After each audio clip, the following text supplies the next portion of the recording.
নমস্কার বন্ধুরা, Das infocom YouTube Facebook চ্যানেলে আপনাদের স্বাগত। আজ একটি আনন্দের সংবাদ দিতে আপনাদের সামনে উপস্থিত হয়েছি। আমরা এখন রয়েছি কালিকাখালী মৌজায়। এখানে আর কিছুদিন পর শুরু হতে চলেছে নতুন রেল স্টেশন, নাম কালিকাখালী হল্ট স্টেশন। 2014 সাল থেকে রেলের অনুমতি থাকা সত্ত্বেও এখানে কোনো স্টেশন গড়ে ওঠেনি। আমরাই প্রথম প্রতিবেদন আকারে আমাদের ইউটিউব চ্যানেলে প্রচার করেছিলাম। আজ আনন্দের সংবাদ দিতে আপনাদের সামনে উপস্থিত হয়েছি। এইখানে আর কিছুদিন পরেই শুরু হবে রেল স্টেশন নির্মাণের কাজ।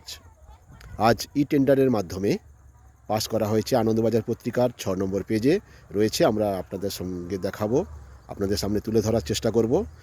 কালিকাখালী মৌজার কালিকাখালী হল স্টেশন তৈরি হতে চলেছে আর মাত্র কয়েকটি দিনের ব্যবধানে। আমাদের কাছে খবর ছিল ফেব্রুয়ারি মাস 2026 সাল নাগাদ এখানে স্টেশন তৈরি হওয়ার কথা, কিন্তু আজ আমরা প্রত্যক্ষ করলাম টেন্ডারের মধ্য দিয়ে আর কিছুদিন পরেই হয়তো 2026 সালের ফেব্রুয়ারি মাসেই নাগাদ এখানে স্টেশনের কাজ শুরু হবে সম্পূর্ণভাবে। এবং স্টেশনটির নামকরণ করা হয়েছে কালিকাখালী হল স্টেশন।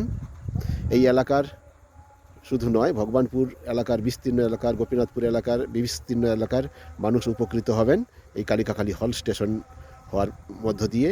এবং আপনারা দেখুন, আমরা আপনাদের সামনে দেখাচ্ছি বিস্তীর্ণ, এই যে বিস্তীর্ণ ক্ষেত রয়েছে, এইগুলো সব বিক্রি হয়ে গেছে, সব খুঁটি পোতা রয়েছে।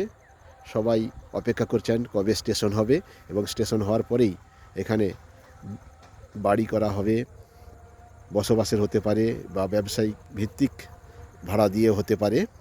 অর্থাৎ স্টেশন হলে কালিকাখালীর মান যেমন উন্নতি হবে, তেমন মানুষের, অধিবাসীদের জীবনযাত্রার মানও উন্নতি হবে।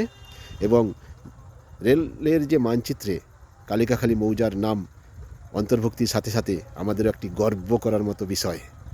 আর অল্প কয়েকদিনের ব্যবধানে এখানে নির্মিত হতে চলেছে কালিকাখালী হল স্টেশন।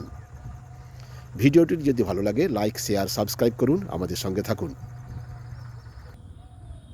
ভারতবর্ষের রাষ্ট্রপতির জন্য ও পক্ষে ডিভিশনাল রেলওয়ে ম্যানেজার আজকের আনন্দবাজার পত্রিকায় টেন্ডার জারি করেছেন কালিকাখালী